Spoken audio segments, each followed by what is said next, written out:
بسم اللہ الرحمن الرحیم۔ گزشتہ قسط میں ہم نے دیکھا کہ اللہ تعالیٰ نے فرشتوں کو خبر دی کہ وہ زمین میں ایک خلیفہ پیدا کرنے والا ہے۔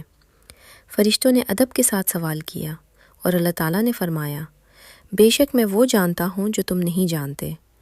اب اس عظیم فیصلے کے عملی ظہور کا وقت آ چکا تھا۔ لیکن ایک اہم سوال پیدا ہوتا ہے، حضرت آدم علیہ السلام کی تخلیق کس چیز سے ہوئی؟ قرآن مجید اس کا جواب دیتے ہوئے فرماتا ہے، ان مثل عیسیٰ عند اللہ کمثل آدم خلقہ من تراب ثم قال لہ کن فیکون۔ بے شک عیسیٰ کی مثال اللہ کے نزدیک آدم کی طرح ہے۔ اللہ نے آدم کو مٹی سے پیدا کیا، پھر فرمایا ہو جا، تو وہ ہو گیا۔ قرآن ہمیں بتاتا ہے کہ حضرت آدم علیہ السلام کی تخلیق کی اصل مٹی تھی، لیکن یہ مٹی کہاں سے آئی؟ اس کی تفصیل ہمیں رسول اللہ صلی اللہ علیہ وسلم کی حدیث سے معلوم ہوتی ہے۔ حضرت ابو موسیٰ اشعری رضی اللہ عنہ روایت کرتے ہیں کہ رسول اللہ صلی اللہ علیہ وسلم نے فرمایا، اللہ تعالیٰ نے آدم علیہ السلام کو زمین کی پوری سطح سے لے گئی مٹی سے پیدا فرمایا۔ اسی لیے آدم کی اولاد میں سفید، سرخ، سیاہ اور ان کے درمیان مختلف رنگوں کے لوگ پیدا ہوئے، اور ان میں نرم، سخت، پاکیزہ اور مختلف مزاج والے لوگ بھی ہوئے۔ اس حدیث سے معلوم ہوتا ہے کہ حضرت آدم علیہ السلام کی تخلیق کے لیے زمین کے مختلف حصوں سے مٹی جمع کی گئی۔ اسی وجہ سے انسانوں کے رنگ، شکلیں، مزاج اور طبیعتیں ایک دوسرے سے مختلف ہیں، لیکن سب کی اصل ایک ہی ہے۔ قرآن مجید حضرت آدم علیہ السلام کی تخلیق کے مختلف مراحل کا بھی ذکر کرتا ہے۔ ابتدا تراب یعنی خشک مٹی سے ہوئی، پھر اس میں پانی ملایا گیا تو وہ طین یعنی گیلی مٹی بن گئی۔ اس کے بعد وہ طین لازب یعنی چپکنے والی مٹی میں تبدیل ہوئی، اور آخرکار وہ صلصال کالفخار بن گئی، یعنی ایسی خشک مٹی جو ٹھیکرے کی طرح آواز دیتی تھی۔ یہ الگ الگ مٹیاں نہیں تھیں، بلکہ ایک ہی مٹی کے مختلف مراحل تھے، جن کے ذریعے اللہ تعالیٰ نے اپنی قدرت کا ایک عظیم شاہکار تیار فرمایا۔ لیکن ابھی یہ صرف مٹی تھی۔ یہ مٹی پہلی بار ایک انسان کی شکل اختیار کرنے والی تھی، اور اسی مرحلے پر ایک ایسا واقعہ پیش آیا جس نے ابلیس کے دل میں چھپے تکبر کو ظاہر کر دیا۔ اللہ تعالیٰ کی قدرت سے مٹی اپنے تمام مراحل مکمل کر چکی تھی۔ اب حضرت آدم علیہ السلام کا جسم مکمل طور پر تیار تھا۔ قرآن مجید میں اللہ تعالیٰ فرماتا ہے، انی خالق بشرا من صلصال من حمأ مسنون۔ میں ایک انسان کو سری ہوئی سیاہ مٹی سے بننے والی خشک بجھنے والی مٹی سے پیدا کرنے والا ہوں۔ حضرت آدم علیہ السلام کا جسم اپنی مکمل شکل میں موجود تھا، لیکن ابھی اس میں روح داخل نہیں کی گئی تھی۔ اسی دوران ابلیس اس جسم کے قریب آیا۔ صحیح مسلم میں حضرت انس بن مالک رضی اللہ عنہ سے روایت ہے کہ ابلیس حضرت آدم علیہ السلام کے جسم کے گرد گھومتا، اسے غور سے دیکھتا اور اس کے اندر جھانکتا تھا۔ جب اس نے دیکھا کہ یہ جسم اندر سے خالی ہے تو اس نے سمجھ لیا کہ یہ ایک ایسی مخلوق ہوگی جسے خواہشات اور آزمائشوں کا سامنا کرنا پڑے گا۔ اسی لمحے اس کے دل میں غرور نے جگہ بنانی شروع کر دی۔ اس نے اپنے دل میں ارادہ کیا کہ اگر اسے اس نئی مخلوق پر غلبہ ملا تو وہ اسے گمراہ کرنے کی پوری کوشش کرے گا۔ یہ وہ پہلا موقع تھا جب ابلیس نے حضرت آدم علیہ السلام کو دیکھا۔ اس وقت تک اللہ تعالیٰ نے اسے کوئی حکم نہیں دیا تھا، لیکن اس کے دل میں تکبر کا بیج بویا جا چکا تھا۔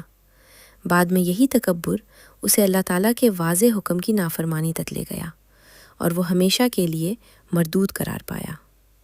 ادھر حضرت آدم علیہ السلام کا جسم اپنے رب کے حکم کا منتظر تھا۔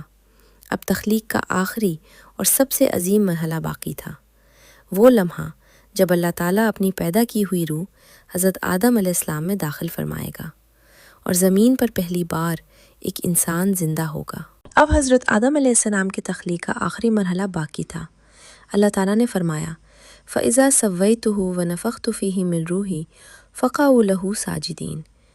پھر جب میں اسے درست کر لوں اور اس میں اپنی پیدا کی ہوئی روح پھونک دوں تو تم سب اس کے سامنے سجدے میں گر جانا۔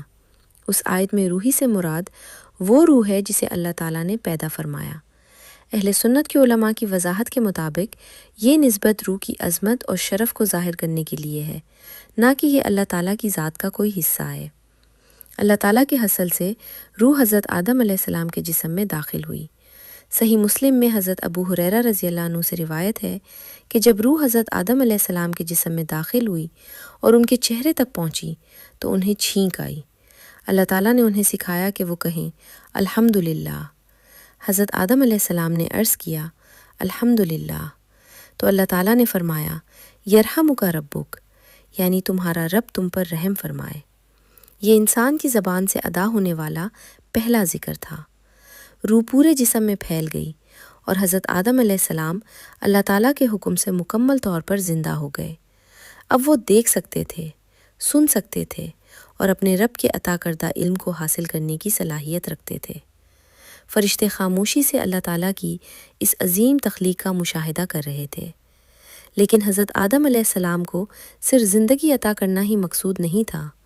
اللہ تعالیٰ اب انہیں ایک ایسا علم عطا فرمانے والا تھا جو ان کی فضیلت کو فرشتوں کے سامنے واضح کرے گا، اور اسی کے بعد ایک ایسا حکم دیا جائے گا جس سے اطاعت اور تکبر کا فرق ہمیشہ کے لیے نمایاں ہو جائے گا۔ حضرت آدم علیہ السلام اب زندہ ہو چکے تھے، لیکن اللہ تعالیٰ نے انہیں صرف زندگی ہی عطا نہیں فرمائی بلکہ ایک ایسی نعمت بھی عطا کی جو انسان کی سب سے بڑی خصوصیت بننے والی تھی۔ وہ نعمت تھی علم۔ اللہ تعالیٰ فرماتا ہے وَعَلَّمَ آدَمَ الْأَسْمَاءَ كُلَّهَا، اور اللہ نے آدم کو تمام چیزوں کے نام سکھا دیے۔ قرآن اس کی مزید تفصیل بیان نہیں کرتا کہ وہ تمام نام کون سے تھے، اس لیے ہم بھی اسی حد تک بات کرتے ہیں جتنی اللہ تعالیٰ نے بیان فرمائی ہے۔ اس کے بعد اللہ تعالیٰ نے ان چیزوں کو فرشتوں کے سامنے پیش کیا اور فرمایا انبئونی باسماء ہؤلاء ان کنتم صادقین، اگر تم سچے ہو تو مجھے ان کے نام بتاؤ۔ فرشتوں نے نہایت عاجزی کے ساتھ عرض کیا سبحانک لا علم لنا الا ما علمتنا انک انت العلیم الحکیم، تو پاک ہے، ہمیں کوئی علم نہیں مگر وہی جو تو نے ہمیں سکھایا ہے، بے شک تو ہی سب کچھ جاننے والا، بڑی حکمت والا ہے۔ پھر اللہ تعالیٰ نے حضرت آدم علیہ السلام کو حکم دیا کہ وہ ان اشیاء کے نام بتائیں۔ حضرت آدم علیہ السلام نے اللہ تعالیٰ کے سکھائے ہوئے تمام نام بیان کر دیے۔ اس طرح اللہ تعالیٰ نے فرشتوں پر واضح فرما دیا کہ اس نئی مخلوق کو ایک خاص علم عطا کیا گیا ہے جو اس کی ذمہ داری اور آزمائش کا بھی حصہ ہے۔ اب حضرت آدم علیہ السلام کی تخلیق مکمل ہو چکی تھی، علم کی فضیلت بھی سب پر ظاہر ہو گئی تھی، لیکن ابھی ایک ایسا حکم باقی تھا جس نے عبادت کرنے والوں اور تکبر کرنے والوں کے درمیان ہمیشہ کے لیے فرق واضح کر دیا۔ اللہ تعالیٰ فرشتوں کو حضرت آدم علیہ السلام کے سامنے سجدہ کرنے کا حکم دینے والا تھا۔ تمام فرشتے فوراً اپنے رب کے حکم کے آگے جھک جائیں گے، مگر ان کے درمیان ایک ایسا بھی ہوگا جو برسوں کی عبادت کے باوجود صرف ایک لمحے کے تکبر کی وجہ سے ہمیشہ کے لیے اللہ تعالیٰ کی رحمت سے محروم ہو جائے گا۔ وہ کون تھا؟ اس نے سجدہ کرنے سے انکار کیوں کیا؟ اور اسی ایک فیصلے سے انسان اور شیطان کی دشمنی کیسے شروع ہوئی؟ انشاءاللہ ایپیسوڈ 3 میں ہم قرآن مجید اور صحیح احادیث کی روشنی میں اس عظیم واقعے کی مکمل تفصیل جانیں گے۔ السلام علیکم ورحمۃ اللہ وبرکاتہ۔